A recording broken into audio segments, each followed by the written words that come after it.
Shut up and sit down.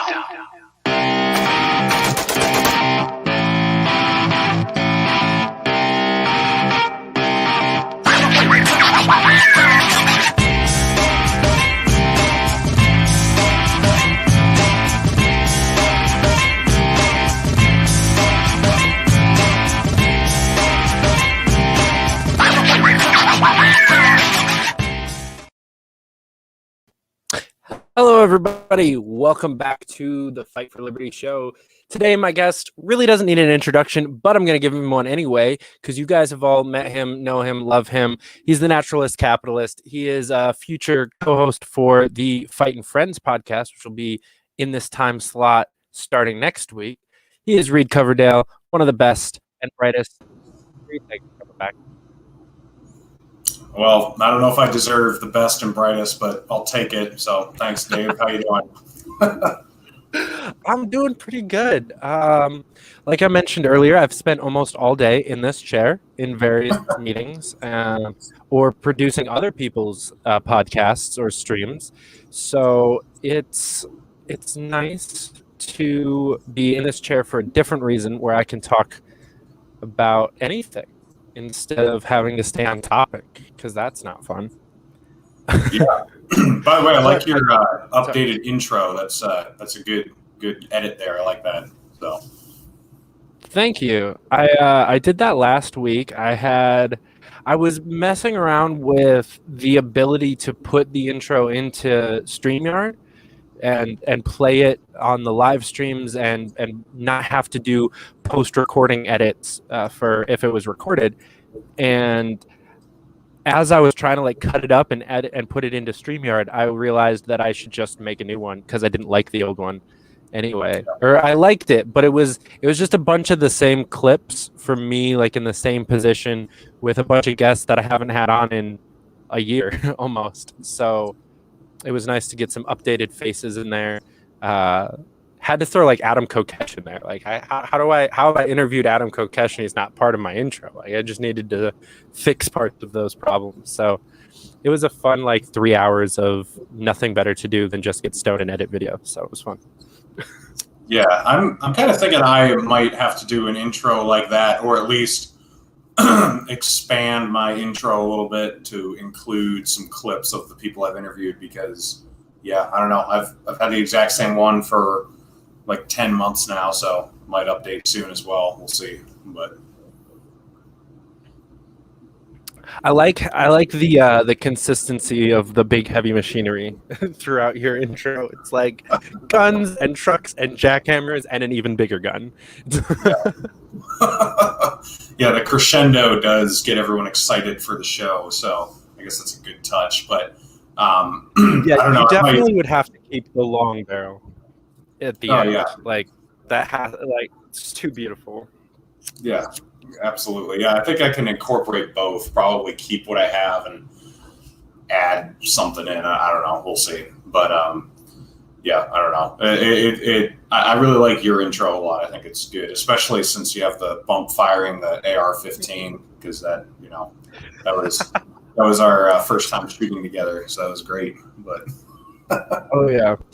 So that was one of the trickiest parts to redoing the intro, was that I refused to take that out, and where it fits in the music is great.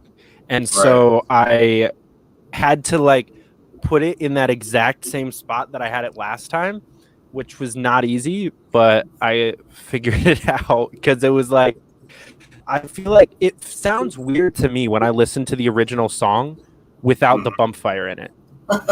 On that beat, because it just sounds weird without it. I did not keep in the me lighting a joint thing though. Those were the only two sounds that were that came through from the clips in the background. I had a bit in the middle where I lit a joint and I like put the lighter sound through. But I the bump firing AR-15 seems like a more notable sound to leave in than the lighter, probably. So you probably made the right choice there. Probably just a little bit. So I do want to talk about your your trip down the libertarian anarchist pipeline a little bit tonight, because it's been the majority of your online presence over the last couple of days and our conversations. So I heard a joke a while back that was what's the difference between a libertarian and an anarchist? It's 6 6 months. months. Yeah. About. Yeah. So you've reached the end of your 6 months, huh? Yeah. So, I mean, it's been a long journey. It hasn't just been the last couple weeks. I've just been talking about it a lot the last couple weeks. What I guess what I'd say is it started on Tulsi's campaign. The things I disagreed with her on, I realized like how heavily I disagreed with them on when I was working on her campaign, because they really dug at me. And then, her campaign ended, and I actually joined the Libertarian Party for the first time. And when I first joined, I was like, okay, I really do think that the government is supposed to do a few things that private entities or citizens can't handle. There need to be a few universal things that the government does to keep the playing field fair, or to protect the environment, or to ensure rights across the board, or whatever. And I've had a lot of people on my show in the last year, and pretty much all of them disagreed with me on that. And, when you have a huge influx of people that influence you, it does change your mind after a while. And so I had that. I had a big influx of libertarian influence on my mind, but then at the same time, the government just went like full tyrannical mode and just proved that at the end of the day, they're just corrupt people who are just an extension of us. There's nothing supernatural about the government. It's full of mostly actually worse people than your average citizen. I mean, if you look at Congress, the average person in there is less impressive than the average person you're going to meet on the side of the road. And the things that they're doing are making the problems way worse. And any organization that I previously thought we needed, that the federal government would provide us, its existence has been negated, because pretty much every department I can think of has become the reason that we wanted it to be there to protect us from. So like the FDA, we want the FDA to make sure that the drugs we're using are healthy, that our food isn't poisonous. They haven't really helped us there. They've actually done the opposite, and they've backed the sugar lobby, and they've protected, drug companies from liability. I mean, they've just like done the exact opposite. You look at the EPA. They've protected oil companies that have had oil spills from going out of business. They protect certain products, and they really just kind of crush competition from small businesses. Like once you can buy your way into the EPA, you're all set.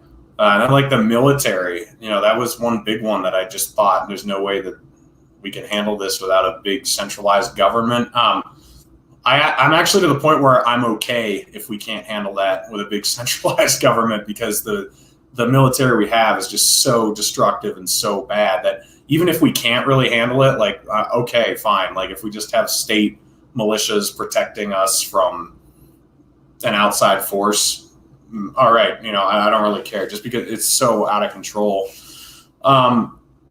There's some people I've been listening to a while. Carrie Wedler, I actually got her on my show the other day. She's an anarchist. I've been listening to her for like 6 or 7 years now. But now I've actually got, Dave Smith is technically an anarchist, is what he says. I've been listening to him a lot more lately. Michael Malice, people like that. So I finally started reading some of the literature. I just read Lysander Spooner's No Treason, Constitution of No Authority. I would totally recommend that, and you can read it in like an hour. It's super easy. I don't know. I didn't realize how short all these books are, but they're very easy to read.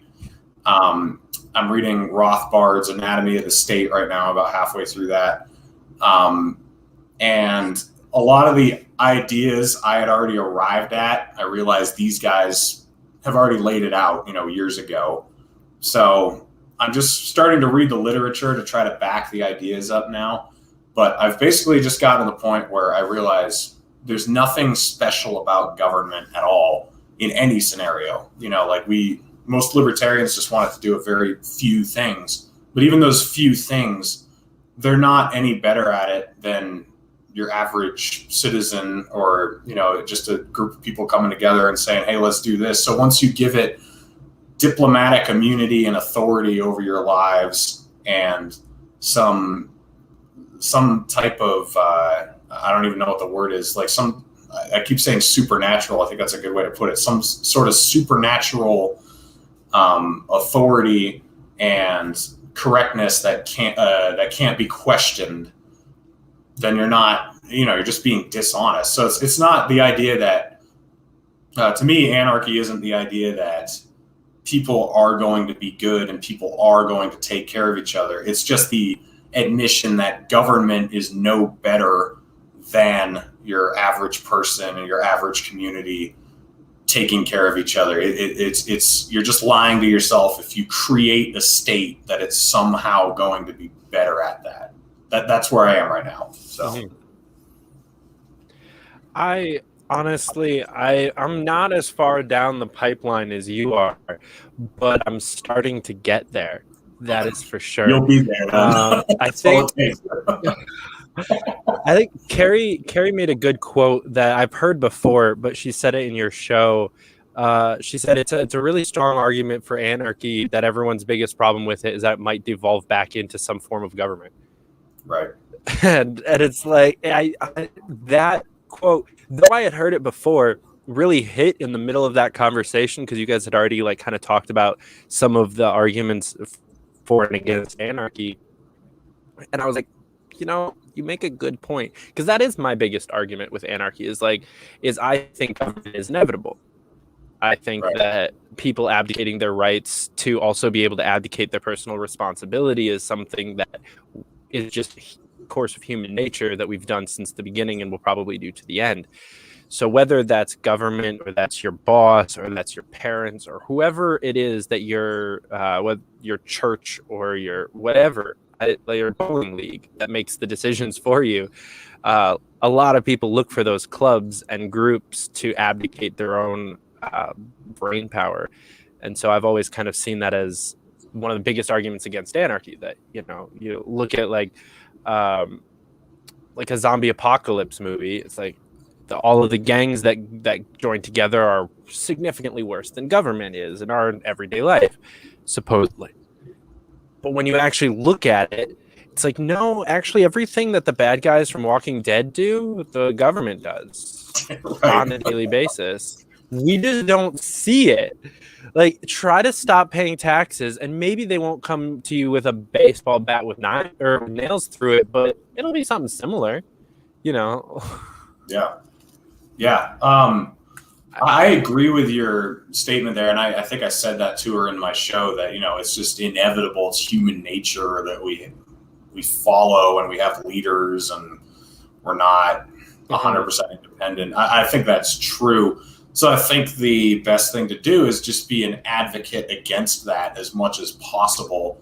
So whatever form of government you have, you want it to be as decentralized and localized as possible. So, your neighborhood has sort of a government, right? Like, you've probably got some sort of standard. If you live in a neighborhood in a city, like, you got to mow your lawn and can't leave trash in your front yard, or, you're going to have some sort of social consequence eventually. Things like that are going to exist all the time. I think the best thing to do is resist advocating for some sort of authority figure or some sort of centralized system that has to run that. I think that the most localized you can leave things and the most consensual and the most decentralized is just the best way. So whatever that ends up being, and I think it could be way better than this. I don't think we're anywhere close to how good it could be. And I am pretty much at the point where I don't see the purpose for a federal government anymore, just because, no matter how limited you make it or how constrained you make it with the Constitution, it's become obvious that it's just going to grow. It'll just grow back into what it is now.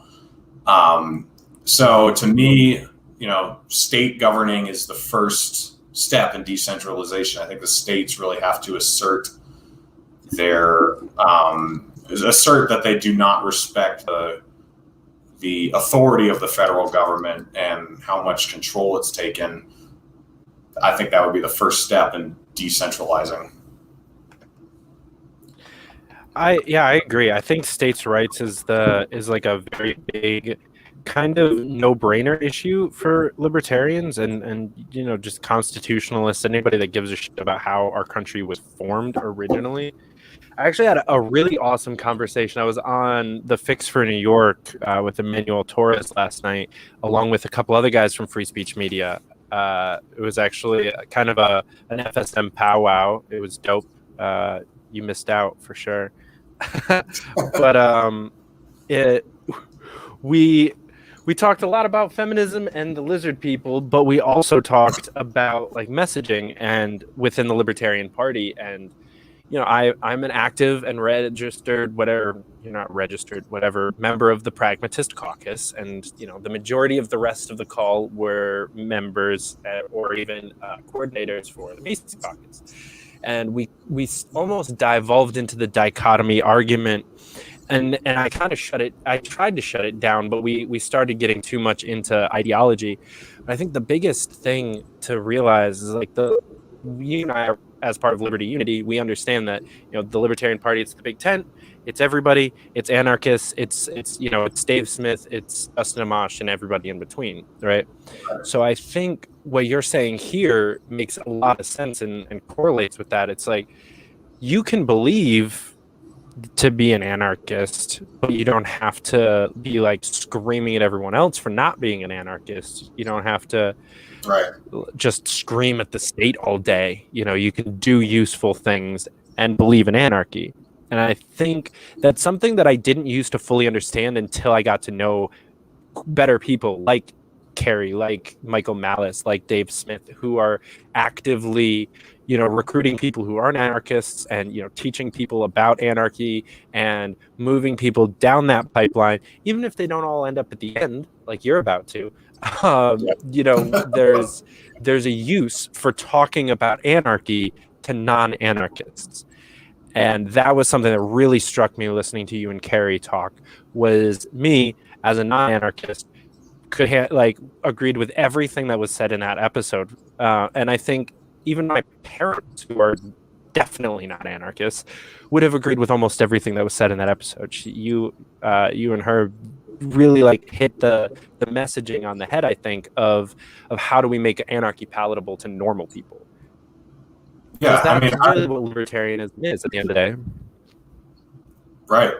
I mean, I made a video a few days after I'd had her on, and I was kind of admitting to people that, I've been resisting this, but I think I am an anarchist, but don't freak out, because that doesn't really mean anything has changed, because the immediate things that have got to go are still all the same. And even the things for the next several decades that would have to go are all going to be the same, because I don't envision us reaching a stateless society at any point in my lifetime, at least. I mean, I don't think people are ready for that. So it's still about ending the wars, ending the Patriot Act, ending civil asset forfeiture, ending the police state, ending all the horrible, horrible stuff first, and then tackling things in a targeted way of just removing the state little by little.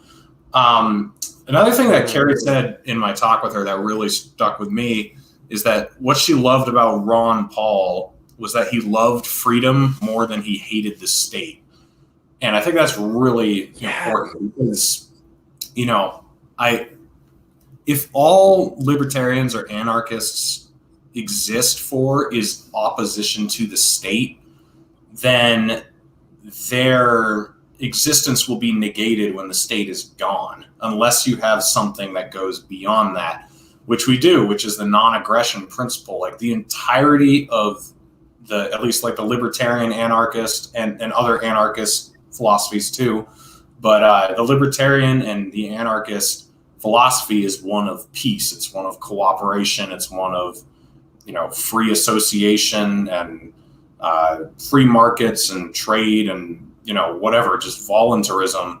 That is the message. It's not just get rid of this terrible state, because then that basic, I run into this a lot with religion too, because I'm an atheist, but I don't really like that term, because atheist just to most people means, oh, you just don't believe in anything.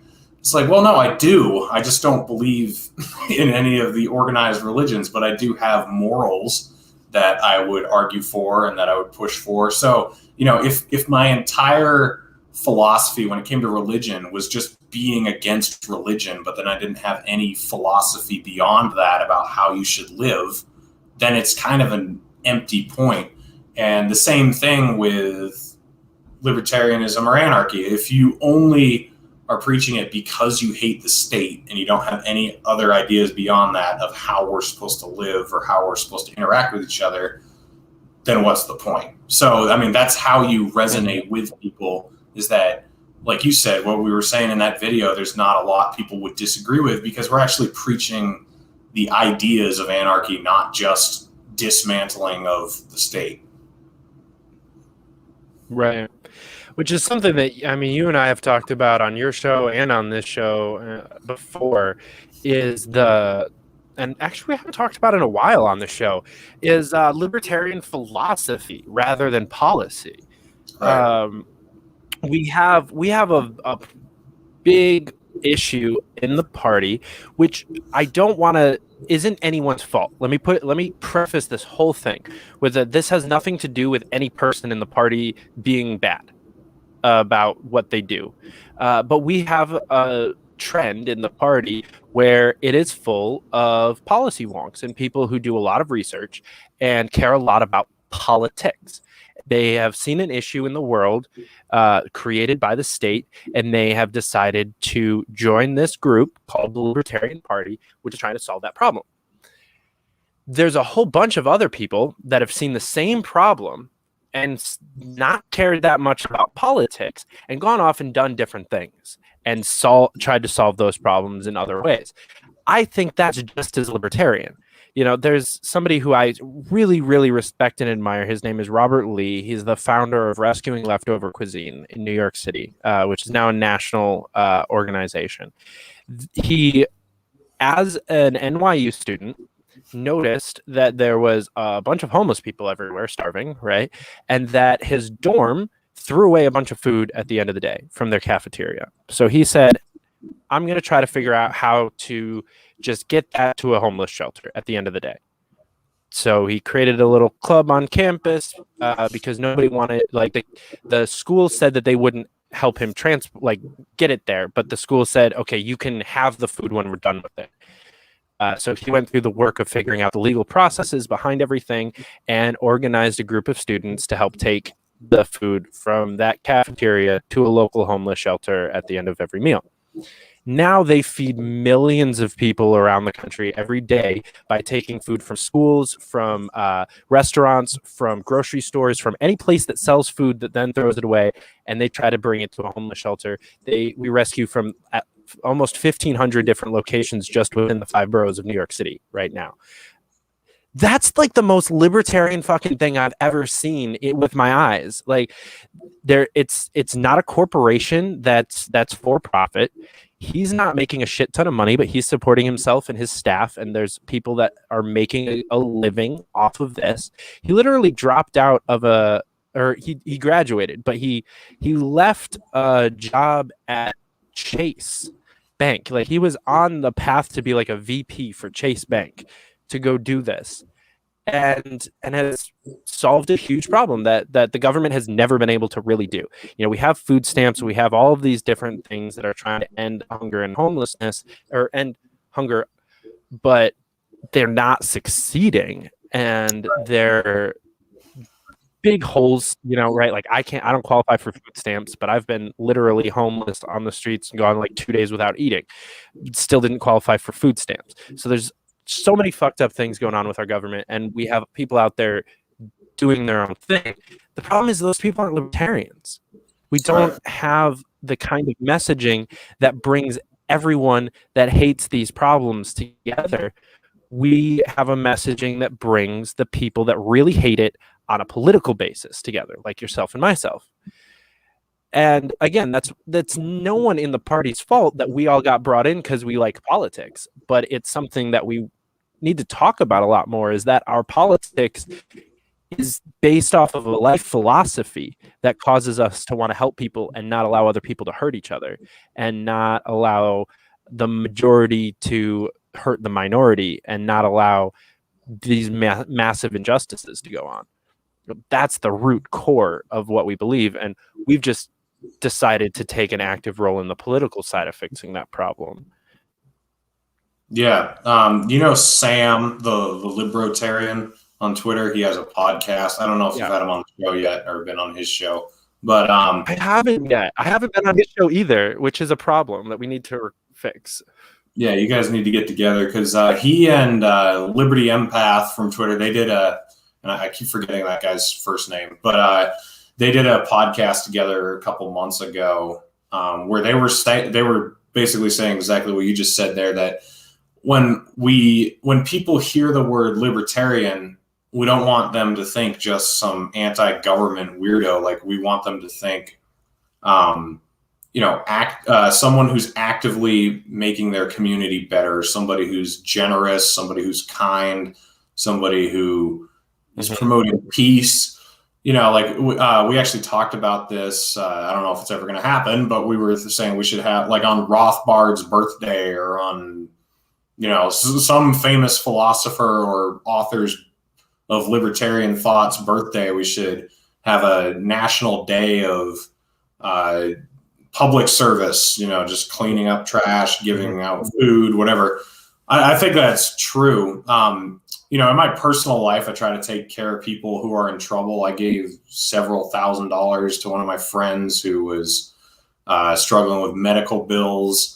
I've helped my parents out. I've helped friends out, helped family out. I try to do that on a personal level. I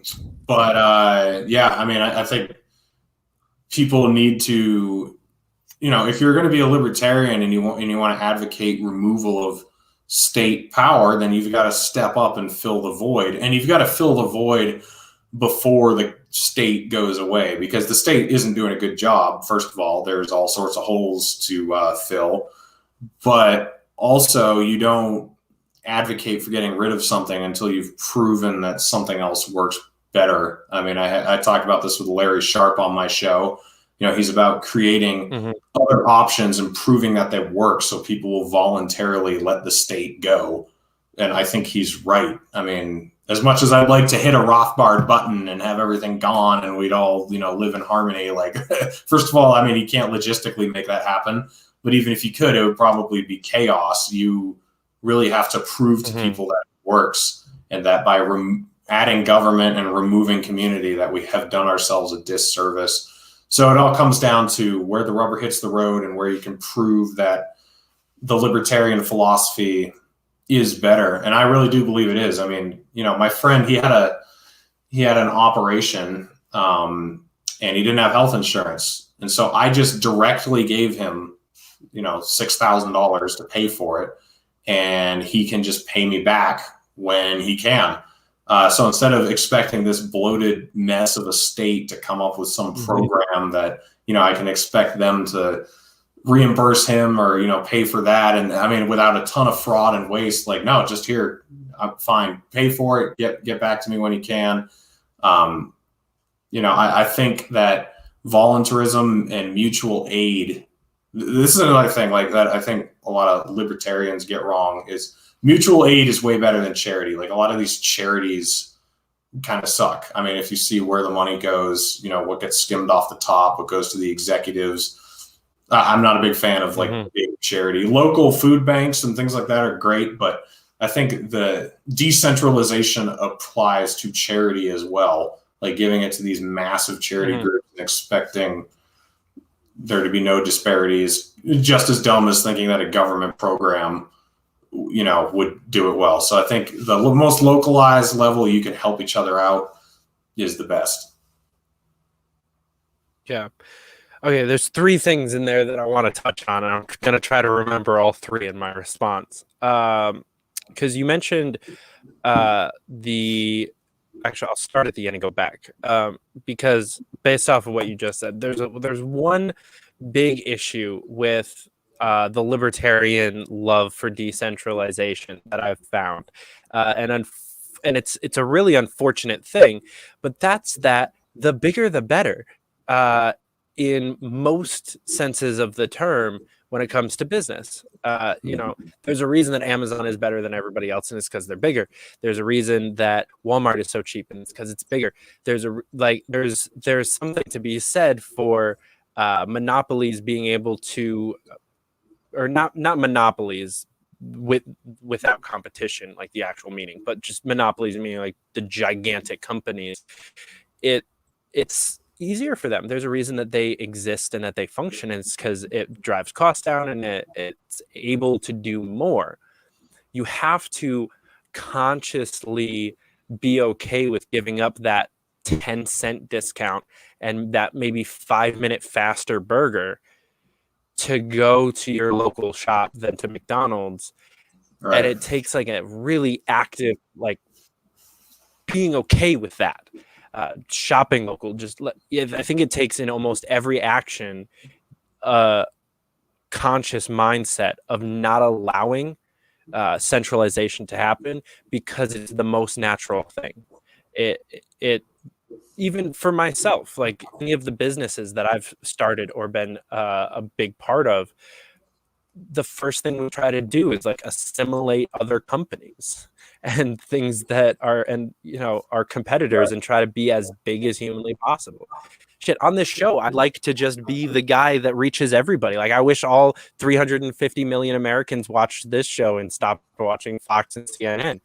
But that's probably never going to happen. I'd love for it to, but there's a constant push for centralization from everyone involved with it that I think we have to be very conscious as a society to avoid.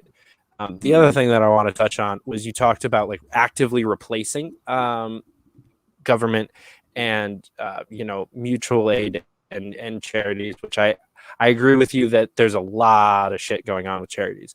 But I want to specifically shout out Kevin Hobby, because he is right now running for Oklahoma State Chair, and he has t-shirts on his website, and how you buy a t-shirt is by sending him a receipt that you donated to charity.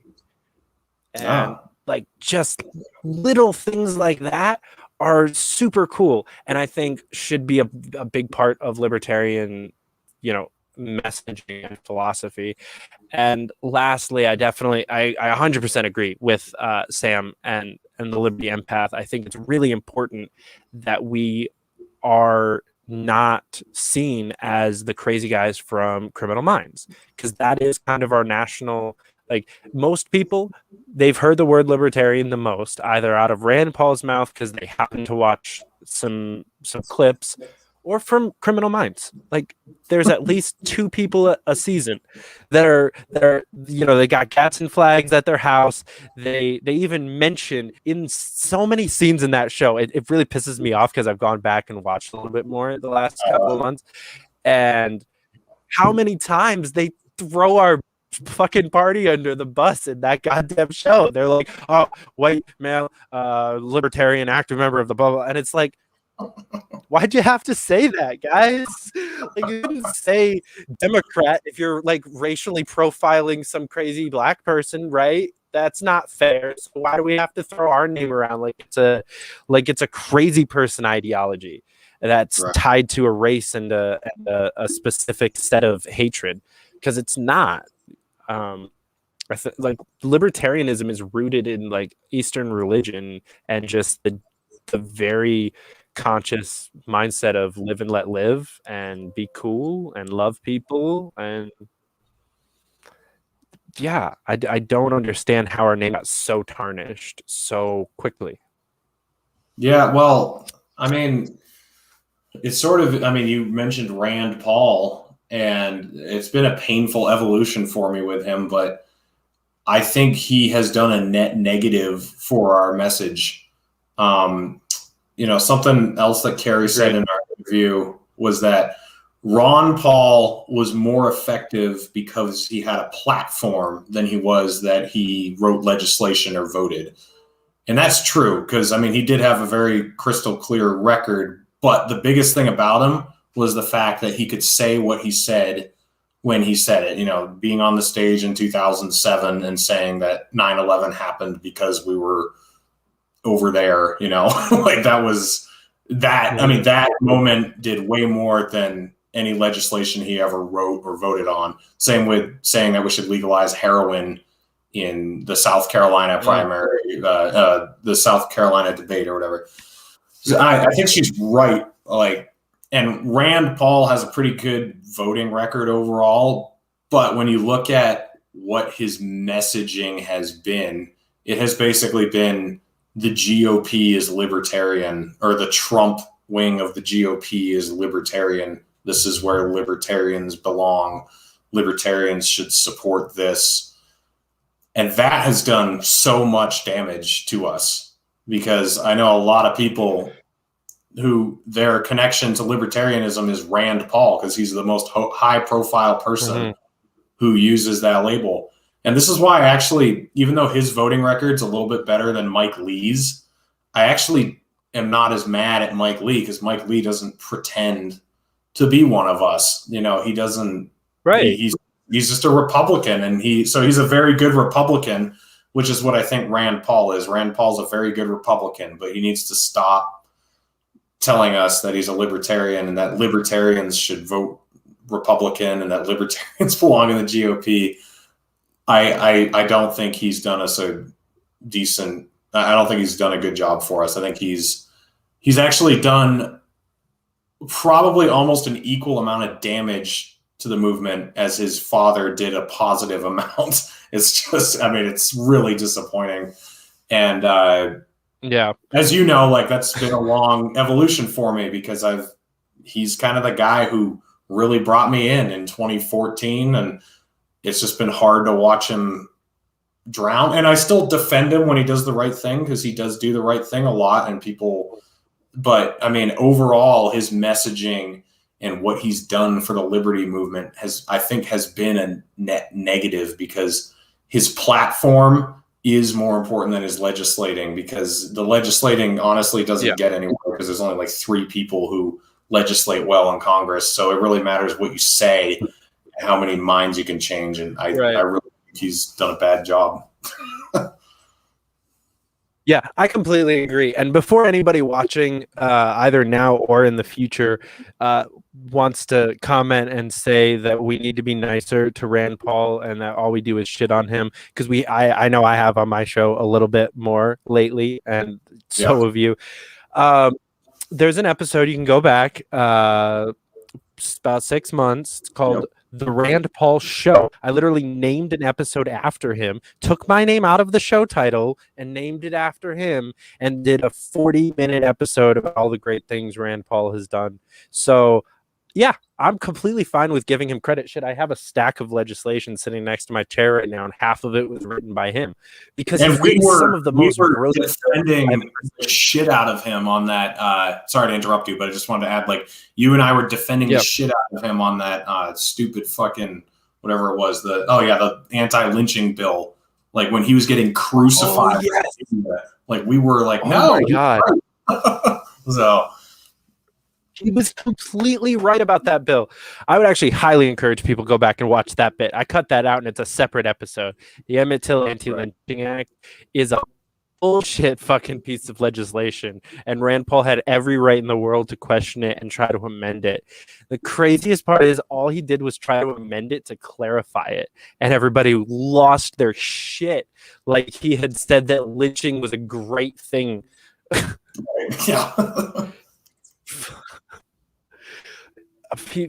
I'll never fully understand that mob. But then, yeah, I think my biggest issue with Rand Paul is how many missed opportunities he's had, especially over the last year. He could have done so much for the movement and for the country as a whole if he had handled just a handful of situations better. And that's why I tweeted out like a couple days ago and got a whole bunch of shit for it. I was like Rand Paul's list of priorities or something like that. I had GOP listed like 4 times before, and Liberty was like number 87. And it's accurate. He's a fucking partisan person. Unfortunately, almost everyone that is elected right now is a super partisan person. Massey had a couple sets of balls throughout the last 4 years where he's challenged Trump, and Rand has challenged Trump a couple of times here and there. But for the most part, they have dissented less than the squad from their party. And that's a problem. And on top of that, they like if Rand Paul cared about liberty and unity and moving the country forward, when he got mobbed by BLM, when they chanted say her name, and he's literally the author of the Justice for Breonna Taylor Act, there, like, I defended him for half a second. And then because I knew that he wrote that bill, and I was like, you guys are morons. Why are you mobbing him? And then I watched the video a couple more times, and I just sat there thinking, like, what he could have done if he had the conversation that we were trying to have on Twitter for the following month there and then with the people and the press and everyone around. If he had stopped trying to run away, turned around, looked somebody dead in the eyes, and said, I hear you, and I did, and I wrote a bill with her name on it. Help me convince your representatives to co-sponsor this bill because it died in the Senate. It died with like 5 co-sponsors because nobody wanted to co-sponsor that bill. Like, if you care about Breonna Taylor, co-sponsor my bill with her name on it so it never happens again. Could have done just like unmeasurable things for how the rest of 2020 turned out, like, and the relationship between the liberty movement and the civil rights or the criminal justice movement. Like, there should be so much more cooperation between our two movements than there is. You know, we had Boog Boys running armed security for BLM. That happened on an anecdotal level, but as a whole, we should have been together from start to finish on this issue, because we've been saying this for 50 fucking years. We've been trying to do this. And, you know, I'm glad that the leftists finally caught up, but like, it's the same mission. It's the same movement. It's the same goal. Yeah. Why are we fighting each other on who's the better anti-establishmenter? Like, the fuck? Yeah. No, I agree. And maybe not so much like in that moment, because of what, you know, when people are angry in a mob like that, it's hard to reason with them.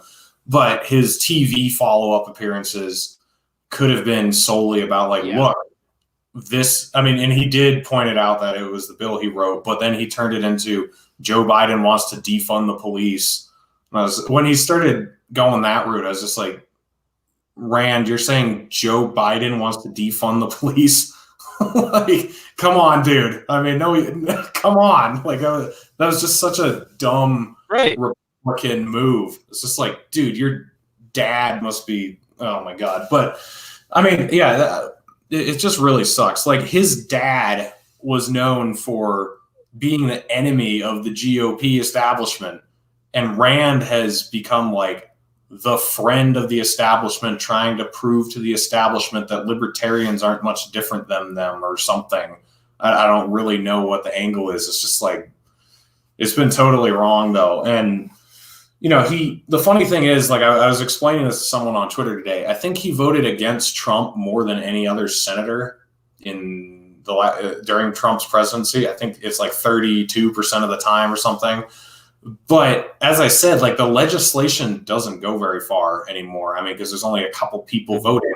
So your platform is really what matters. If you're telling everyone vote for Trump because he's against the wars, but then you're also doing speeches on the Senate floor talking about how you're against what Trump's doing in Iran and how you're against his weapons deals with Saudi Arabia and how you're against his bloated military budgets and you're against, passing the, the surveillance legislation that he wants to. It's just really confusing, and people don't see your Senate speeches on the Senate floor. They see what you say on Fox News, Fox and Friends, or CNN, and whenever you're there, you're always telling people that Trump is great.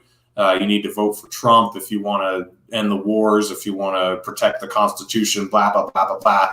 So, I mean, that's to me where he really dropped the ball. It's all about optics, and it's all about where your platform is heard and what your legacy is going to be, because unfortunately your legacy isn't your voting record. It really isn't. I mean, you're remembered for what you say and what your what your message was, and he's going to be remembered as Ron Paul's son, who wasn't nearly as principled and laid over for Trump. That's what he's going to be remembered as. So, oh well.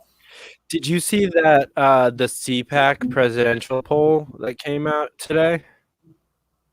2% for Rand. Has him at 2%. 2%. That is how much the GOP respects him right now. That I think you're 100% right.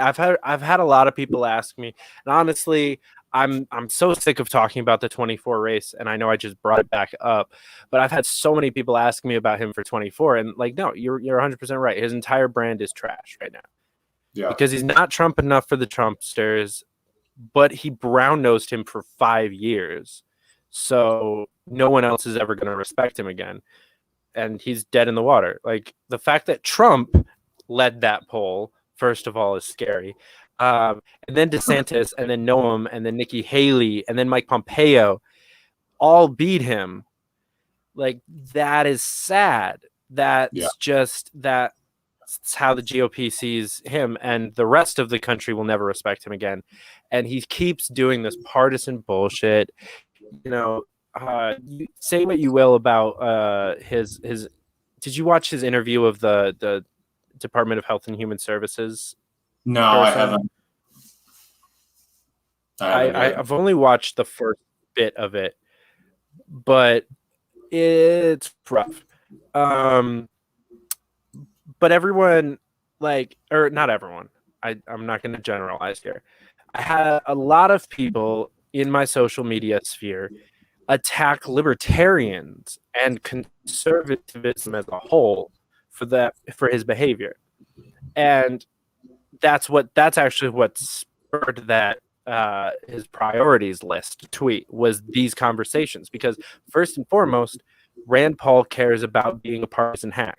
He cares about the divisiveness between the two parties. He cares about red versus blue, and he cares about red winning. He cares about owning the libs, beating blue. And that is what he cares about more than anything else. And you know what? That's fine. Like you said, like with Mike Lee, I have a lot of respect for Matt Gaetz, too, because he's never pretended to be anything but that. Right.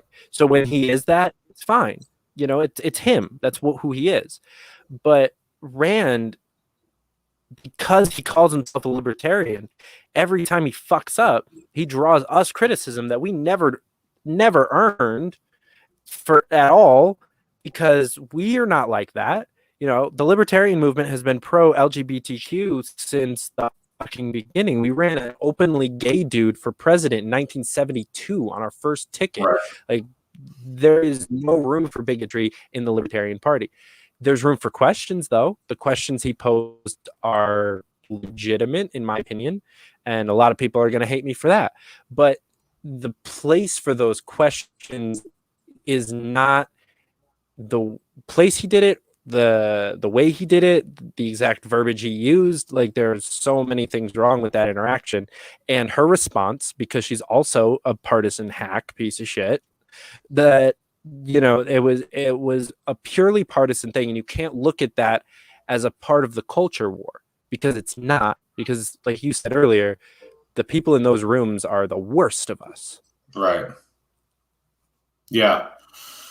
No, I mean, I mean, it does suck because he used to be a uniting figure, in 2015, like before.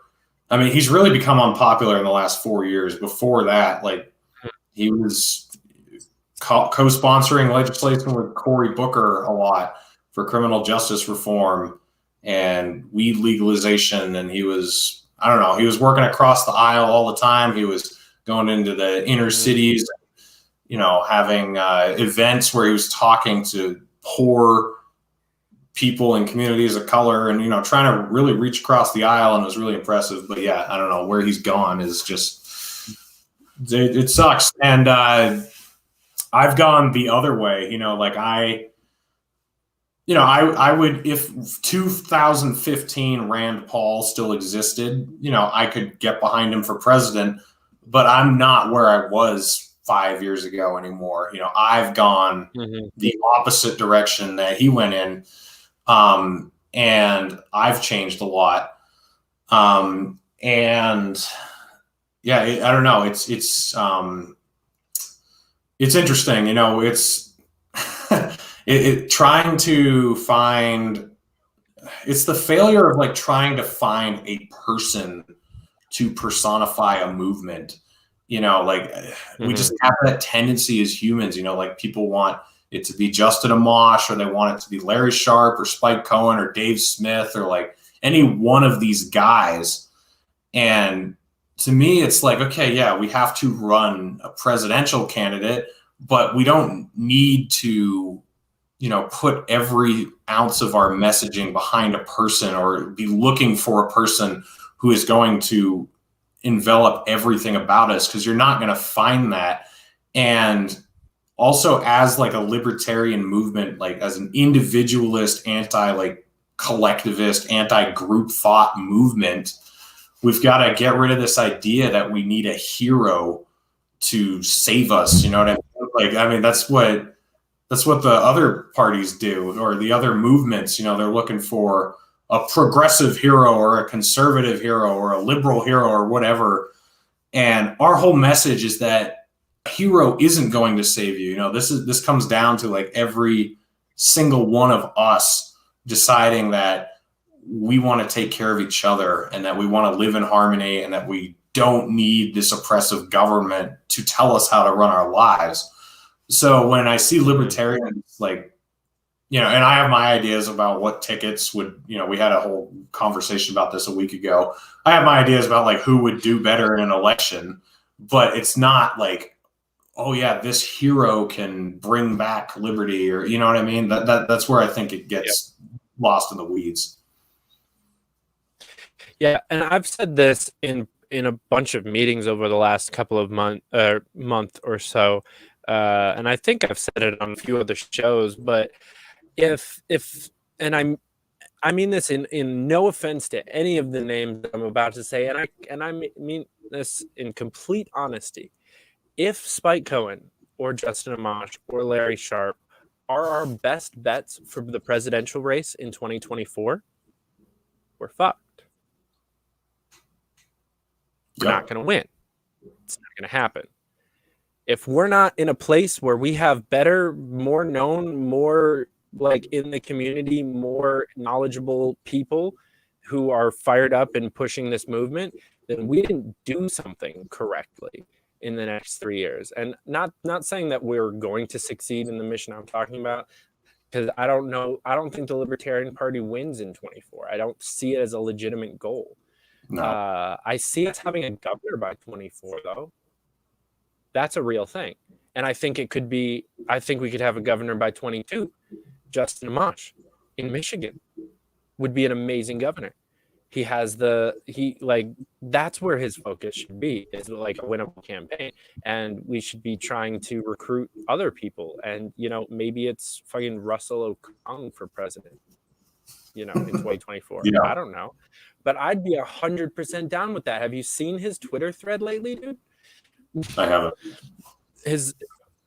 I would highly encourage everyone follow Russell O'Connor on Twitter if you're a libertarian and you want some I actually I have a list on Twitter called Celebritarians that you can follow, and it's just a bunch of like celebrities, a few of whom actually kind of identify as libertarians, most of whom don't, but they all really are.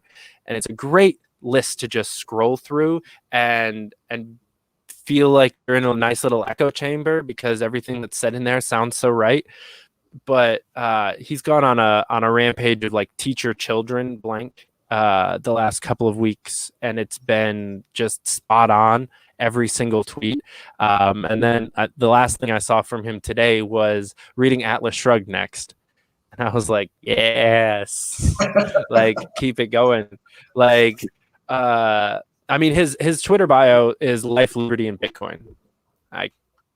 I'm kind of sold there. Like I didn't really have to scroll much more from that, but so maybe he steps out of the NFL and decides to run for president. Like we'd have a better shot at winning with that, and Yeah. he knows his shit in a way that would surprise a lot of people, the same way it did with Spike Cohen and Vermin Supreme. A lot of people underestimated them on their knowledge, and they're both brilliant men. And there's a lot of those kinds of people out there. We can't assign people an intelligence level based on the industry that they've taken up because, oh, well, they're a football player or an actor or a singer. They must not know as much about liberty as me, who does nothing with my life and sits at home and watches YouTube videos and reads books all day. Like, no, they're probably millionaires for a reason. And if they care about liberty and they research this stuff and they believe the same stuff we do, they're probably going to make a better president too. And I don't really mean that to shit on any of the libertarian candidates in the past, but for the most part, we haven't run many like super successful, like great people. We could have run John McAfee. That would have been brilliant, but we didn't. Yeah. I think the other thing is, you kind of started out by saying this a couple questions ago, is the idea of advocating philosophy versus just politics. I think that if we're only focusing on elections, that we're missing the forest for the trees. We've got to really try to change people's attitudes and mindsets about government versus personal responsibility. I think we've had a lot of opportunities because a year ago when the coronavirus started hitting and everyone was going nuts, it was a great example of how abdicating personal responsibility and trusting a system was a complete failure. I mean, because, people were hoarding groceries and they were being completely inconsiderate toward each other, and they were losing their minds because they had all these systems that they'd come to rely on, and then they were just gone, so the society just fell apart. Where if that had happened, even 50 years ago, people were much more self-reliant back then. People were growing more of their own food. They had more localized ways of getting groceries, but everything has just become so centralized, and we've become so dependent on these systems that if they go down, we're screwed. It's a great opportunity to encourage people to get back into self-sustainability again and taking care of themselves and each other. And I think you've seen people have to do that. Like some people have gone back to homeschooling, and some people have been working from home and then been able to branch out into different areas that they hadn't been capable in before. So there's plenty of opportunity out there, and plenty of examples of why it's a good direction to go in. So I think that's just as, if not more important than focusing on elections, is just trying to educate people and change people's lives. Because, as I said, if we're ever going to supplant the state, you have to prove to people that you have a better lifestyle and an alternative that's actually going to work. Right. And it needs to be a lifestyle. It can't just be a political ideology. I think you said earlier that if all we are opposition to the state, once the state goes away, we have nothing left. And we've seen that a lot throughout history. You know, most people can identify with that feeling of like having a goal that takes up so much of your life and then accomplishing it, and it's like, well, now what? We can't let ourselves we can't do that again with this, right? We can't let libertarianism be our college degree, right? Where like we finally get rid of the state and we have no idea what the hell we're talking about or what we're going to do, and we actually devolve into what we were talking about earlier about like, you know, The Walking Dead, right? I mentioned earlier that libertarianism is deeply rooted in like Eastern philosophy, and I think that's a good place to start for a lot of libertarians. That, you know, especially I know a lot of libertarians that are ex-Christian, kind of agnostic, kind of a lot of people that would say what you did towards the beginning of that you're not against a religion, you just don't necessarily believe in anything. And what I love about Eastern religion is it's pretty libertarian on the spectrum side of things, where they're like, you know, okay, if all you want to do is yoga and like eat a little bit better, that's cool. That's good. That's better. Like, we're going to encourage you to do that. You know, if you want to be a monk, we'll encourage you to do that. Like, it doesn't fucking matter how deep you go into it. It matters that you're trying. And Right. that, I think, is a direct correlation to libertarian messaging. You know, it doesn't matter how crazy you are about it, as long as you're trying, and you're just trying to make the world a better place. That's what it's about. The political endgame of it should not encompass your entire life. And that's some advice I need to take for myself, because it's gotten there. I've heard myself say in 4 or 5 meetings in the last month or so that I would handle the political side of something, and that someone else should handle the marketing side of it, or the technological side of it, or whatever other side of it there is, because I'm not as experienced in that. What I know is politics. And it kind of hit me. I was having a similar conversation to this on the phone the other day, and it kind of hit me that that's what I was saying. Actually, somebody kind of called me out on it, and was like, "What are you talking about? All you know is politics. Like, that's not a thing. Mhm. You do more than that. And if that's all you know, then what are you doing with your life?" And I was like, "Shit, you're right. What am I doing with my life? Because it is kind of all I know. It's what I've definitely sunk my teeth into this for a solid like 3 years, and haven't partaken in community building and mutual aid and you know, just living life and making the world a better place." So, Yeah. you know, it's I have to take first and foremost, but encourage everybody else to follow me along the path of being a better person, because it's fun. Yeah, I think the other part that can be political but also philosophical at the same time is making people realize like how much money or how much power the state has, and then putting the question to them, imagine if you had this, like what you could do. So when one of the big turning points, by the way, for me, like headed toward anarchy, was when that friggin' stimulus bill passed right before Christmas, you know, that nobody read. And that was a that was a hit over the head with a sledgehammer for me. That pushed me hard. But I did a live video like before it had passed. I was stopped for lunch in Little America, Wyoming. And I quickly read through what was in the bill, you know, that graphic showing how much was going to Sudan and Israel and Egypt and like all those countries was out. And so I just did a quick live stream and I said, look, the federal government, just in federal income tax, not even including like Social Security or any of that stuff, they took $20,000 out of my check in 2019. Just imagine what I could do with $20,000 to help other people right now, whether I know them or whether it's donating to some sort of food drive or something. Just think what I could do.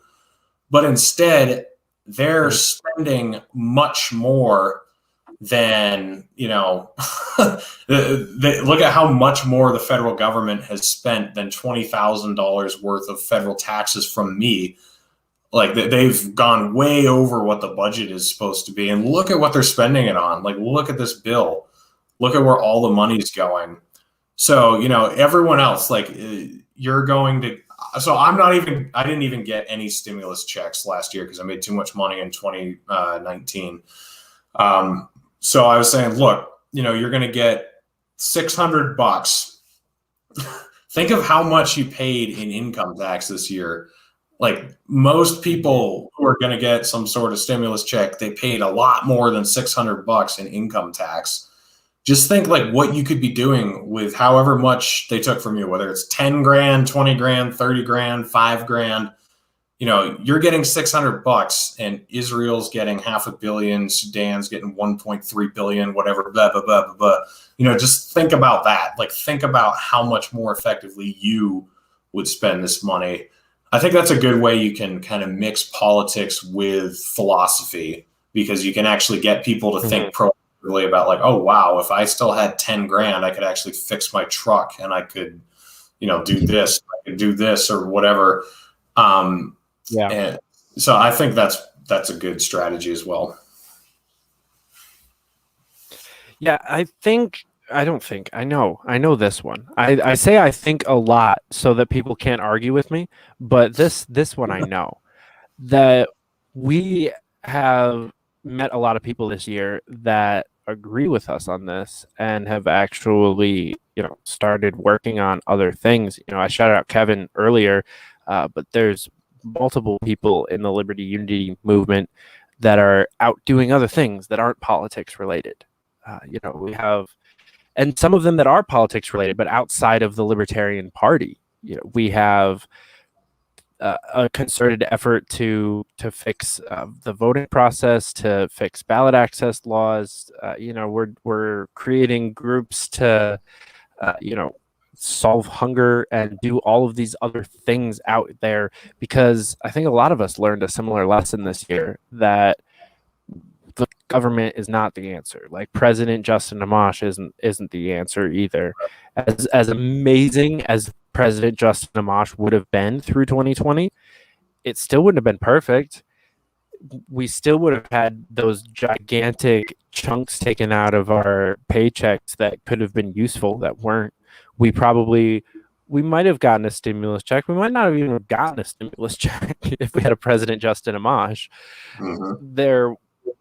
But he wouldn't have had the power to stop the rest of the dumbass spending. It's not a one pill fix all. Like you said earlier, there isn't a hero that's going to come and save us. So we all kind of saw that this year, or at least I did. And I know, you did. And, I think other people in the group saw that and they were like, all right, let's go do some other stuff. Or we just all got politicsed out by the bullshit that was the election in 2020. I don't know. There might be a mixture of both feelings in the group, but we need to do some other stuff for sure. Yeah, I mean, I'll just speak directly to what you're talking about. So a few people had thought of it, but I was like, hey, this Amash Gabbard ticket thing would be amazing if it happened, and it could actually win or something. And so I started advertising the idea. This was in this was right after the election. It was November still. So I started pushing the idea out and everyone was getting really excited about it. Like, yeah. And then that bill right before Christmas passed. I think that is honestly what broke my back. Like, that just, dude, that was just insane. I mean, I couldn't believe that. And, then Justin Amash and Tulsi Gabbard both left Congress, and we just started seeing the ensuing shit show that continued. And then I realized, like, nothing's really changed with them gone. Like, it's still the same shit show. There's so few people that make any sort of difference. And then, I don't know, we had this new America Rescue Bill or whatever that's been introduced to the Senate, and it's sort of just the same shit. And, we started bombing Syria again this weekend. And I mean, it's just been thing after thing after thing. And it's just like, God damn it. This federal government is just not, trying to just replace who's in charge of it and thinking that's going to solve the problem is just a fool's errand. I mean, because you're not going to get them in charge of it, first of all, but then you're fighting such a Leviathan beast that goes so much deeper than the presidency and even deeper than just the cabinet, just like who's in the pockets of all these congressional, all these congressional positions, and how much power these corporations have. I mean, you're talking about massive reform that is not going to happen from the top down. It's only going to happen from the bottom up. And I'm not optimistic about it happening from the bottom up, because I don't really know of any government that got better the longer time went, like throughout history. You think about it, like pretty much every government gets worse and worse and worse until finally it gets overthrown or some country invades it or something. I'm kind of at the point where, if we're going to resolve this peacefully, it's going to be the states just removing consent from the federal government. Like, I'm a fan of some sort of peaceful secession at this point, from states that don't want to deal with it anymore. Like, I used to be against that, but I don't really know why. As long as there's no conflict and we're not barring each other off from trade or travel, I'm at the point where I'm fine with 50 individual states, and even more. Like, if California wants to break up into 3 states, or New York wants to remove Manhattan and be its own, I think all those types of things are great, and that's really I'm looking at it as our only short-term salvation if we do something like that, because I don't see this lasting forever. So yeah. I 100% agree. I think the country as a whole either needs to decentralize or break up. I was trying to think. I wanted to challenge you on the no government has gotten better, and I was trying to think of a good example, because I'm like, well, yeah, I know. I know. I just wanted to be an asshole and like challenge you on it, and I was trying to think, and I couldn't really think of a good example other than England. Yeah, and that's basically what you're talking about. Yeah. Yeah. Right. It was basically a declaration of independence. It was a new declaration of independence. It was the people finally being like, all right, hold up. We're doing what now? Yeah, nope, exactly. Fuck you. And I think that's what we need. We need to just do that. Like, I think that everyone should stop paying taxes. Like, yeah. just stop. The problem is, I don't know if I'm allowed to say that on YouTube, but like, can we just stop? Is that an option to just not? Yeah, it should be. I mean, but we've all got to do it. Like, if only 10,000 of us do it, they'll throw all of us in jail. So it's got to be like, that's why I think it's about education and getting people to think differently, because then things like that can happen. Like right now, most people are still brainwashed. Most people are still, upset that Trump lost, or they think that, we've just restored democracy. Like, that's where a lot of people are right now. So we've got to get them to the point of like, no, pay attention, wake up, realize what's happening. And then, things like massive tax strikes and willingness to break up and dissolve the federal government and bring it. I like, that's a great metaphor. Is we need a new Magna Carta in the United States. Like, that's what we need. We need something that just tells them like, hey, no, stop. Like, you're done. You can't do this anymore. Yeah, I agree. Like, I don't really see any other way around it at this point. Mm-hmm. Yeah, we could definitely go along the lines of, because I thought of a couple of, like, there's plenty of nonviolent revolutions that have happened throughout history. But most of them were from like an empire. So it wasn't like overturning the government, and then the government wouldn't have to then still live in the country that was freed, right? That hasn't really happened that much peacefully. But, Canada, I think, did it fairly well, where they were just like, okay, can we not? And England was like, fine. Yeah. And then they were just fine. Like, I've always been blown away especially growing up so close to Canada, grew up going there all the time. And, they fly British flags all over the place. They have the Queen on their money still. They're so like nice to England. And I feel like that's kind of the energy that we have to associate with, because we don't hate America. We don't hate the flag or the ideals of America. We just hate a couple of specific people that have turned it to shit. And so it's not about like burning the American flag. I mean, I have one sitting behind me. It's about making that flag actually mean something. And so I really like that kind of ideology of just like, all right, can we just not, like, is that a way to revolutionize people, is to just make them give up? Is that seems like the most millennial form of revolution we could possibly have, is just not. Yeah, I like that. And, we can keep the symbolism. Like, we can keep the American flag in all 50 states or whatever. I don't care. I mean, we can say the Pledge of Allegiance in school. Like, I don't give a shit. But, yeah, I mean, the governing system is, we've just got to be like, now, like you said, can we just not? I feel like maybe that should even be the catchphrase, just like the campaign slogan for whatever this movement is. Can we just not? Like, I don't know, maybe maybe something lame like that is what we need. So you know what? You're probably right. Like that's what I mean. Like, it sounds like the most like millennial-esque campaign slogan we could possibly think of. I'm a millennial. I don't like shitting on millennials too much, but like, can we just not? Because that's the most millennial energy. It's just, and especially because most of us don't really pay taxes. That's the other thing that I love about the tax system, is that we get that refund thing that everyone loves. And for people like myself, like, I haven't really paid taxes in a long time. I paid the most amount of taxes I've ever paid my first year of work. I've always been hit or miss employed and doing volunteer work and doing other things, where I've only really ever been working heavily at a good paying job for like 4 months of a calendar year.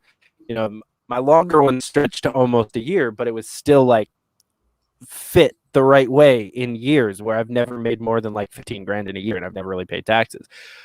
But it still comes out of my paycheck, and they still get to play around with it and pretend it's theirs, and then they pretend to give me back most of it. And you don't have to do that. Like, that's an option. When you get hired, you fill out a form that says, do you want that to happen or do you not? And we all just, like you said earlier, are brainwashed, and we're just like, yep, do the math for me, even though it's never right, ever. Yeah, I mean, it's amazing, because most people, the way they sign up too, they get a refund, and they literally look at it as though they're getting money from the government. And it's just like, no, that's money that they took from you. It's called a refund. Yeah. It's amazing. It's just like, no. And I'm not in the same boat as you. I've been working since I got out of high school, so I've actually made a lot of money most years. But so when I see them take my taxes out, it's like, damn, okay, this is going to be spent well. But yeah, you're right. Like, we need to. I don't know. People are just dumb. And dude, I did a video with Zach Josephs last night about this. He came on my show, and I was just talking about I mean, this kind of goes back to the presidential thing we were talking about. Like, if we're expecting people to vote us out of this mess, we're in trouble, because the average person is super dumb. And then you got to remember that like 50% of the population is dumber than that guy.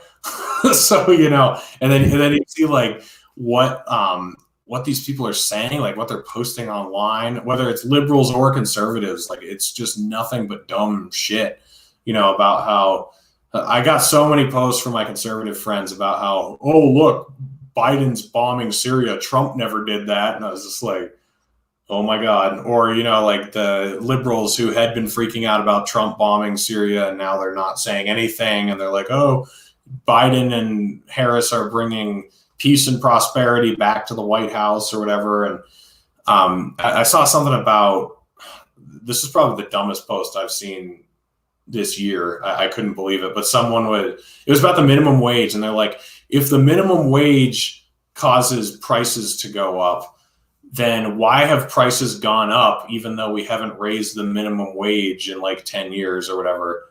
And I was just like, I don't know. Just like, people like legitimately think this shit and they're not joking. Like, what?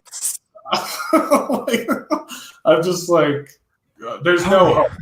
And it just goes, I mean, this is kind of why I've become an anarchist, because why is someone that dumb allowed to vote for legislation that is going to take my money and my freedom away and aim it toward things that I don't consent to? Like, that person has the ability to vote for someone who wants to bomb Iran and take more money out of my paycheck and, or possibly not allow me to smoke what I want to smoke or own whatever gun I want to own or do what I want on my own land.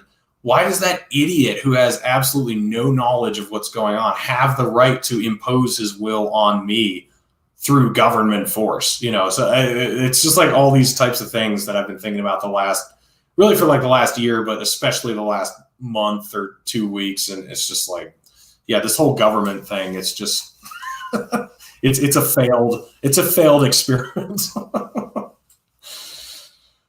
But yeah, when I started this channel, I had a hashtag that I loved. It's still on my stickers and all over the place. It's elect the revolution.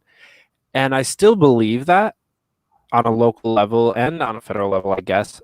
But there's a lot more pieces to it. And that was like the most naive catchphrase I've ever come up with. Because yeah, that was definitely like a super praggy libertarian, like, well, if in 10 years we can get the elections and we can get a libertarian majority in Congress and blah blah blah, and no, it's just not going to work. It's not going to do anything. We're going to blow up first. Yeah, I mean, the thing is, like, I mean, I hate to keep bringing Rand Paul up, but he's kind of like pushed us, like anything that his dad did for us, he sort of undid for us. And like, I know people who supported Ron Paul in 2012 who are like diehard Trump supporters. And I just sit down with them and I'm like, what do you agree with Trump on? Like, what? And like, he's been horrible on war. He's been horrible on surveillance. He's been horrible on spending. He's been horrible on small government. Like, you just go down the list. And I think it comes down to like, well, Rand is like, he's okay with Trump, basically. So you've kind of, the Trump movement has like somehow taken hostage a bunch of people who were excited about Ron Paul in 2012. And you have some people like Dave Smith who have said, no, Trump does not represent anything about the 2012 Ron Paul movement. If you believe in the Ron Paul movement, come to the Mises Caucus. And I'm glad he's doing that, because that is where I think Ron Paul supporters belong. Like, I haven't joined a caucus, but I would fit in with the Mises Caucus fine after the interactions I've had with them. There's a few of them that I still don't like Jacob Hornberger, but if you are a Ron Paul supporter guy, like, that's where you belong, in the Mises Caucus, not in the GOP with Rand Paul. So, but he has like destroyed a lot of momentum that we would have had there, because I think that was the closest we've ever gotten in like 2012 with how much excitement was behind that message, and it could have propelled into something better, but now it didn't. Like, we need to reawaken that, whatever it was, because it's gone. Like, whatever that wave was in the GOP, it got subverted. Like, Trump took it over, which is like, like with Bernie, it's the same thing that happened with Bernie. Like, there was so much momentum behind Bernie, but the Democratic establishment has sort of taken that over. Like, They've co-opted it, yeah. And that's how you kill a movement, is by co-opting it. Like, it's hard to fight against one and destroy it. If you can co-opt it like that, you win. And the establishment, more so on the left, but also on the right, they have accomplished it to some point. So yeah, any of that huge momentum where it looked like we were in striking distance of really making big change, I think we've been taken down a few pegs. So it is going to be incremental. And at the state level, like, I don't think we have a shot at the White House or overhauling Congress by a big stretch. You know, it really comes down to, I think, like, state legislatures and governors, because those entities can defy the federal government. They can just be like, no, we're not going to comply with your bullshit. Like, they're doing it with gun laws. Like, I saw Missouri is just not going to enforce federal gun laws. And I know Wyoming already doesn't do that. You know, so these governors and state legislatures, they can do that. So I think that's where we have to really apply pressure. But yeah. You brought up the caucuses, and I did want to touch on them a little bit. I know you're not a member of anyone. I'm not a member of any of the ideological ones. I'm a pragmatist, but that's not an ideological caucus. Right. Or at least that's not what our platform says, and I'm a member of the caucus based off of the platform, not the other members.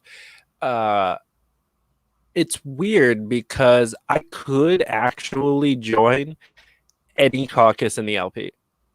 I match up with almost every caucus platform at like a 95% and would fit in perfectly fine. Like, I could be a Mises caucus member. I could be a Libstock member.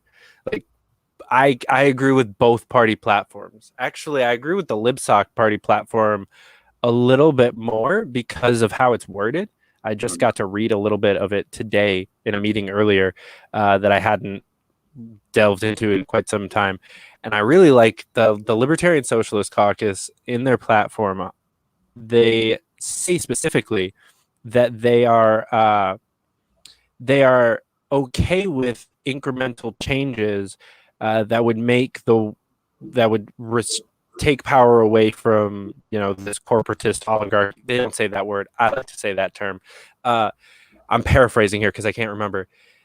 So they're okay with incremental changes like UBI or like single payer healthcare or a couple of things like that, but they do not in any way say that that is a libertarian belief. They clearly in their platform say that is an anti-libertarian belief that they're okay with and consider an incremental change in the right direction, which I agree. I think UBI is 100 times better than what we have right now, and I would 100% support it every day and twice on Sunday, because it is so much, like, if it's accompanied with gutting our current welfare system, then yeah, 100% UBI.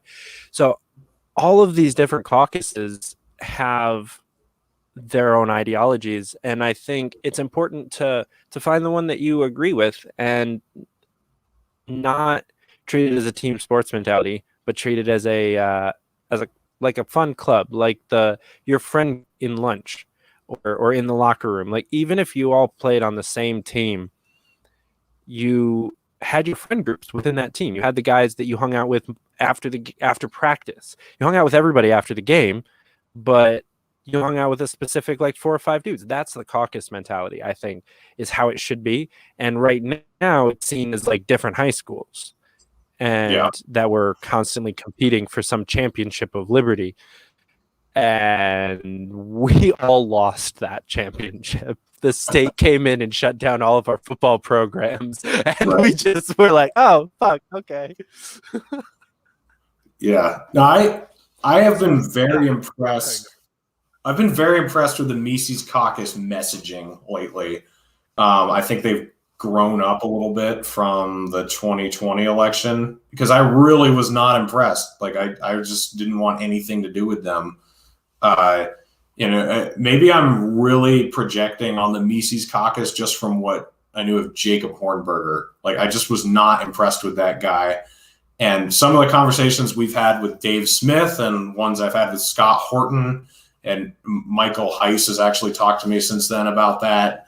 I'm like, okay, I mean, you guys were applying the same criticisms to him that I was, because that is stupid messaging to put abolishing Medicare during a pandemic as the top of, as one of your top priorities. And I remember John Stossel asked the question about welfare, and he just didn't back down. He's like, oh yeah, I'm going to gut welfare. I'm going to do, and Joe Jorgensen actually stepped in and said, we say the government breaks your leg and then gives you a crutch. We need to stop breaking legs before we take crutches away. And I was like, yes, thank you. But then that's what Dave Smith said in our video when we had him on a few weeks ago. Like, he was saying the same thing Joe Jorgensen said there, and Scott Horton said the same thing on my show. And, they are really, what I see the Mises Caucus really going after is the lockdowns and the wars. And to me, those are kind of like the two, and corporate welfare, that's the other thing. But those are kind of the big three issues right now to me, is the lockdowns, the corporate welfare, and the wars. And so, I don't know. I really am being more attracted to the messaging they have, because,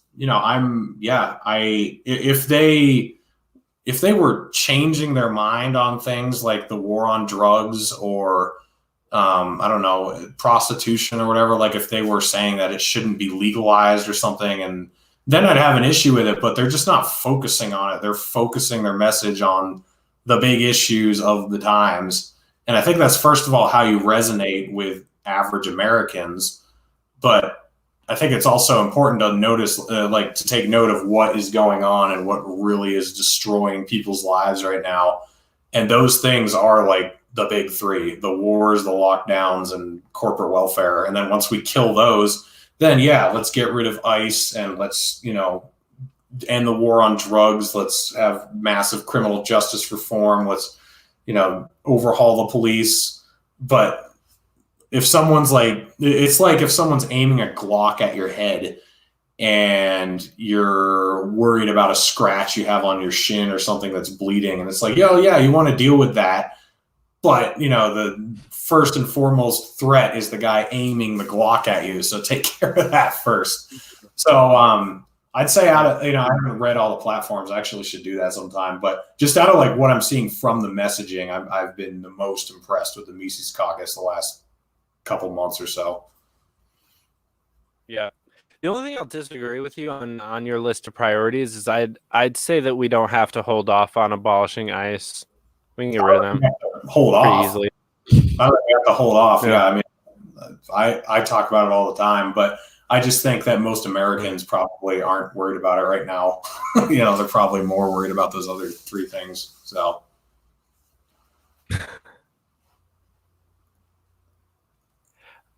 Yeah, definitely. I think some Americans are more worried about it than others. I've lived in big cities for the majority of my adult life, and that's caused me to be even more of this Big Tent Libertarian Party messaging than I've ever really been. Was moving around a lot, especially in 2020, and just getting to meet more people.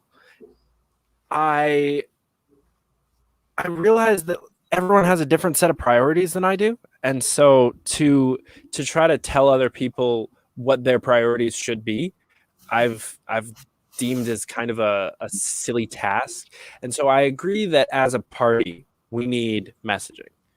But I'm never going to criticize Dave Smith for his messaging. He doesn't talk that much about sex work decriminalization. Okay, I talk about it all the time. I think it's a huge issue that the Libertarian Party has been for 50 years, and we've continued to be for, and it's a big issue on a lot of people's minds, and we need to talk about it as much as we possibly can. But I'm not going to yell at him for not talking about it, because he's got a different set of priorities, and his listeners have a different set of priorities, and he's messaging to the people like him. And I hope I'm messaging to the people like me. When we talk about the LP Nationals messaging, the conversation gets a little murky because we're talking about centralizing something. We're talking about a federal centralized anything, which the last hour and 34 minutes has been talking about how dumb of an idea that is in almost every way possible. So the National Libertarian Party is an oxymoron. like from the get-go, and then to try to like coordinate messaging through that oxymoron is an impossible fucking task that I'm getting to the point where I'm kind of just like, I don't fucking care what they say. I'm gonna have my messaging. The campaigns I'm on are gonna have our messaging. I'm on the LPNY's platform committee. I'm on their state committee. I'm on a couple of committees there where I can have an impact on their messaging. But I don't fucking care what LP National says right now. Like, okay, No, I think if you want to take a super watered down stance, like, fucking have at it.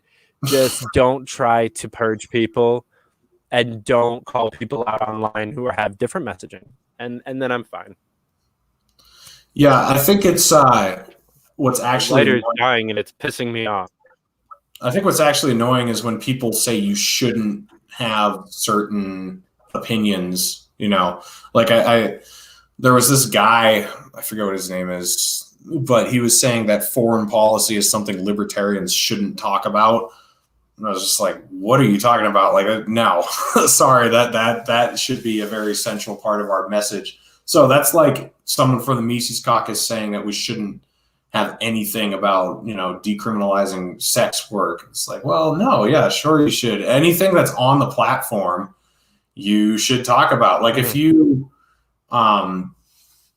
you know, and if you live in a different state where the issues are, you know, not all of the same importance that they would be in a red state. Like if you live in a blue state, then decriminalizing drugs is probably more important than gun rights. You know, like it's probably a bigger issue, where maybe gun rights is a bigger issue in Wyoming than decriminalizing sex work or something. But, you know, I think it kind of depends on where you are in the country and what's going on in your own party.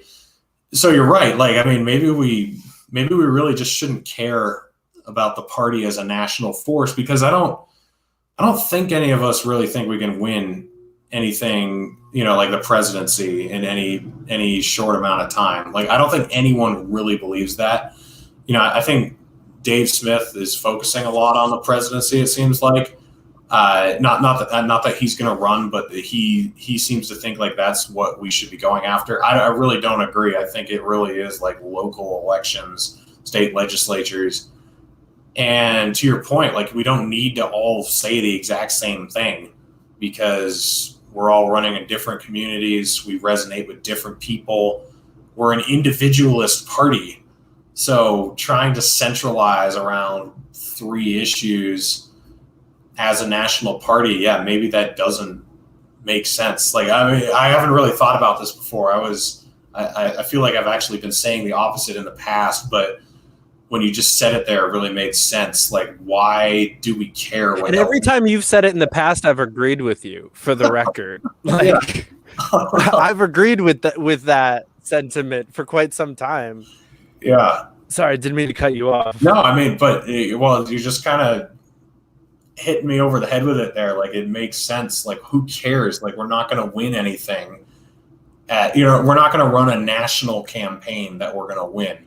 Like, I'm hopeful we could win congressional campaigns maybe, but we're not going to win the presidency and the vice presidency. So who cares? Like, focus on your state party, or your, you know, I don't know. I mean, it makes a lot more sense. So yeah, maybe because I do go pretty hard after LP National when they say stupid shit, because I think they say stupid shit a lot. Like the Capitol riot. Yeah, I'm not going to disagree with you on that.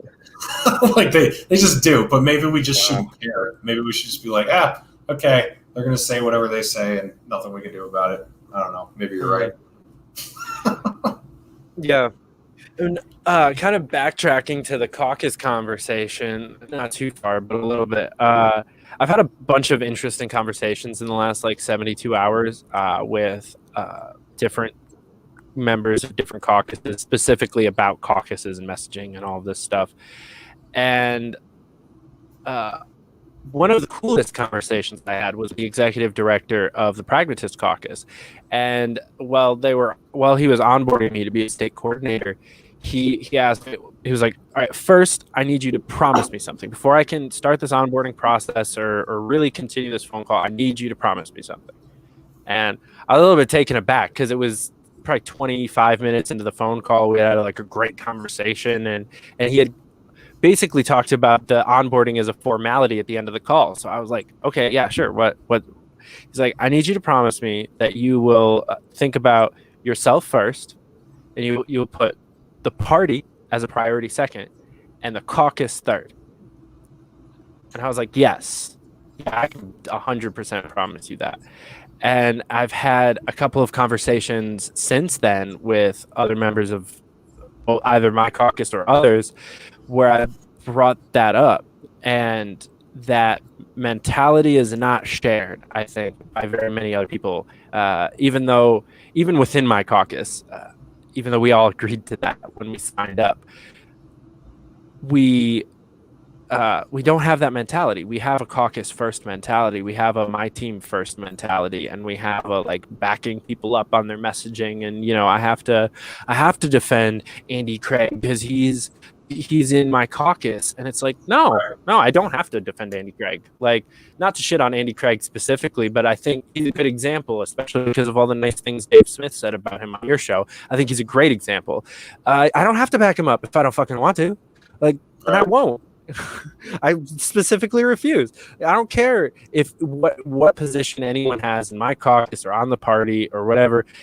They're not the inner party fights are not where I'm a part of, and the messaging fights are not something that I'm a part of, because every messaging that we have as a party, from the LibSocs to the Mises Caucus to people like Dave Smith to people like Mike Shipley to people like Vermin Supreme to people like Nick Sarwark and Justin Amash, like, have all brought hundreds of people into this party. And to discount any person for who they've brought in or how they've brought them in or how long it took them to start bringing people in is bullshit. And Andy Craig is also a great addition to that list of people who have brought in and done amazing work for the party. I don't fucking care how you're doing it. You're my brother. Yeah. Like, Like, that's just where I've gotten to, especially over this week of all of these meetings and arguing about messaging. I'm on a campaign where I have to argue about messaging, and I'm having a similar fight though, because it's a New York City campaign where almost like there's more diversity in the city than there is in the country, right? There's more like random right-wing boomers and like super left-wing communists, like all together. People that care super about Medicare for all and about gun rights. And we have to try to message to all of those fuckers. Right. And so I'm in the same mindset there. It's like, however we do it, come on, all right. Like, I don't fucking care how we do it. We need to wake people up. Yeah. Yeah, I agree with you. I mean, the team sports mentality is just dumb. And it's been kind of cool, like, being in contact with Dave Smith, because we've actually told him when we think he's fucking up. Like, that's been kind of interesting. And, it seemed like a one-way street at first because he was mostly reaching out to us. But now it's like if we get into, like, discussions where we're kind of arguing about what the best messaging is. And I don't know, it's interesting, like, being on the inside of that now. And yeah, I mean, sometimes I really agree with what Andy Craig says. So I'll like his tweet, or, there's a few other people who kind of come from the same area he does, and I'll agree with them sometimes. So I'll back them up. And then sometimes I don't agree with what Dave Smith says, or with, something Tom Woods says or whatever. So I just won't, I don't know, like, okay, I don't agree with that. So what? Like, I mean, that's the entire point of the live and let live philosophy, right? That you're not going to agree all the time. I mean, for some reason, the individualist movement is the most collectivist when it comes to group thought. Like, they want everyone to think the exact same fucking thing. It's like, no, I mean, I don't even agree with myself on everything. I'm conflicted on things sometimes, like, so how are we all going to think the same thing? It's just retarded. Yeah, I brought up a mutual friend of ours, Livy McKay, earlier in conversation today, because she loves to say strong opinions loosely held. Yep. And although that exact saying has made me livid at her on more than one occasion because I was pissed at her for like moving goalposts in a conversation or something like that, but it all comes down to that same opinion of, or that same belief of strong opinions loosely held. You know, you can believe what you believe to the fullest that you want to believe it and go ham about it. But as soon as you're given evidence to the contrary, take that in, reassess, and maybe you come out different, and then go ham about that. And it's not being wonky or shaky or not believing in yourself. You know, no one stays the same, and if you do, you're gonna end up a fucking old ass baby. Like, what are you doing with your life if you stay the exact same? I see so many people in my life that have the exact same personality they did in high school, and like, I'm talking about people I knew in high school, and I'm also talking about people like my parents and my parents' age. Like, they're just the same. They still do the same things with the same people, go to the same stores, eat the same foods, go to the same church. Most of them live in the same town. And it's like, you need to evolve as a human. So, yeah, strong opinions loosely held. I'm a big fan of it. Yeah. Yeah, I mean, that's what we got to be. We got to be the only place that's okay with, because I feel that, you know, the bastion of that area, at least in common knowledge, is conservatism, right? Like, that's what they kind of claim, that, oh, we don't, you know, that's what Dave Rubin says, like, you know, I can talk to conservatives and they'll disagree with me, but they won't hate me. And he's kind of right. Like, that kind of is where you can go right now and talk to people, and we need to change that. Like, we want the liberty movement to be where you can come and have a diversity of opinions and still feel welcome. I think that's part of our image that has to change, along with being generous and being, you know, peaceful and kind and wanting to coexist. Like, if we are going to be the fundamentally different movement, then we have to embrace the people that the other parties are pushing out. Basically, like, we've got to be a home for people. And as we said earlier, we've got to be more than just an anti-government party. We've got to be about what our actual solutions and our actual beliefs are beyond government. And that's the only way I see that we can be a successful movement.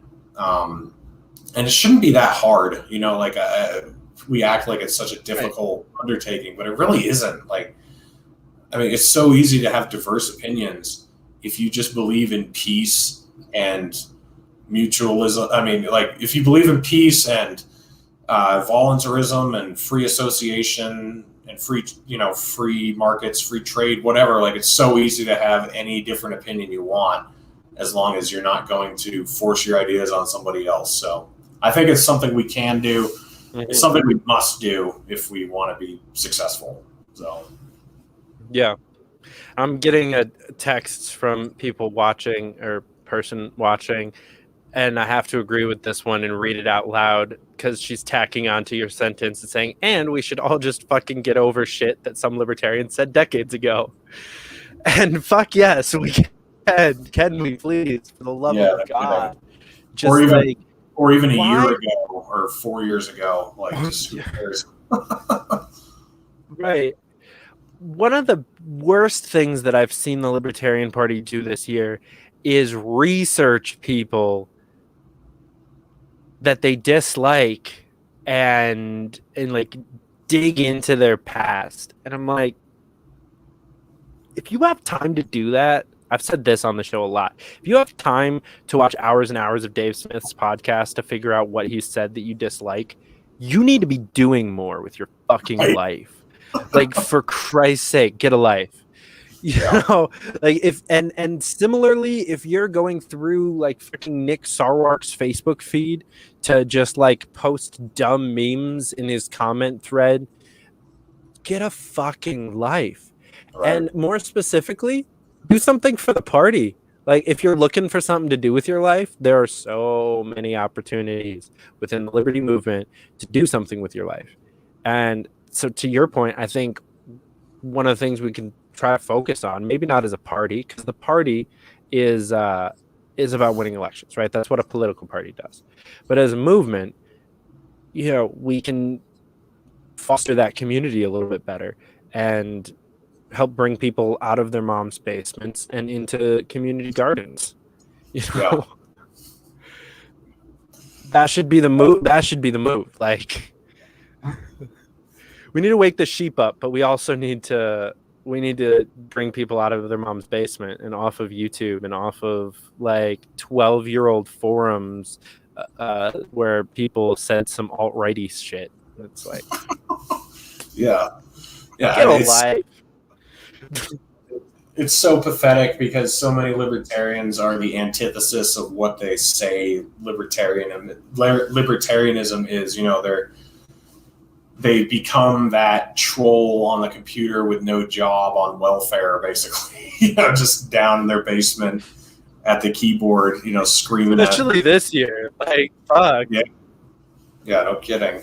I mean, I think the overall message of tonight is be more than against something. Be for something. Don't just be against something, right? Like, be proactive. Have an actual message that you support. Because if you are only the antithesis to something, then when that enemy ceases to exist, your existence is negated. So you need some reason to exist beyond just what you oppose. So. Mm-hmm. Yeah, I like that. That's a great wrap up. I'm debating whether or not I want to keep talking after you. I think that 100% encapsulates what we should be as a movement. We're for liberty. You brought up the Kerry quote earlier about Ron Paul, and I think it's very important. He loved liberty more than he hated the state, and we all need to be more like that. I need to be more like that because I hate the state a lot. Yeah. And some days I don't love liberty very much because people misuse it and people piss me off. And, like Zach, you brought him up. He had a post about requiring a test to vote. And I was like, kind of feeling it. Like, kind of don't want to argue with you on that one. Like, it's not very liberty loving, but kind of don't want to argue there.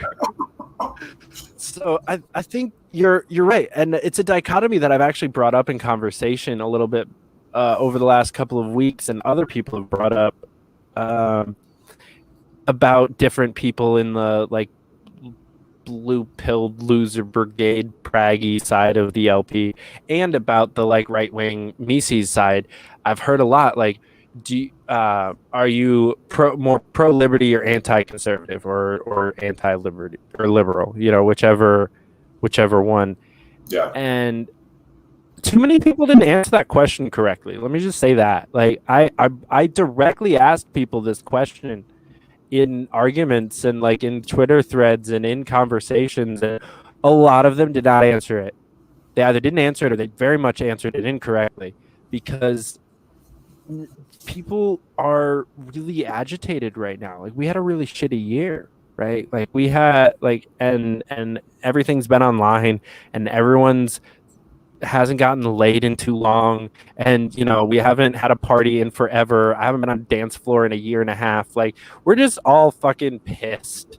And we're taking it out on each other online, and we're all just against something. We're all like, we created this dichotomy in the LP. Both the Pragmatic Caucus or Pragmatist Caucus and Mises Caucus are 3 years old. That's it. Yeah. Like the Gary Johnson primary happened without any of these caucuses without these caucuses existing. We created a new dichotomy within the LP and then made it worse this year than it's ever been, in my opinion. Yeah. Because we wanted to oppose something. We needed an enemy so that we felt like we were validated. We needed a reason to tweet. So we had to find somebody we disagreed with so that we could tweet them a bunch. Yeah.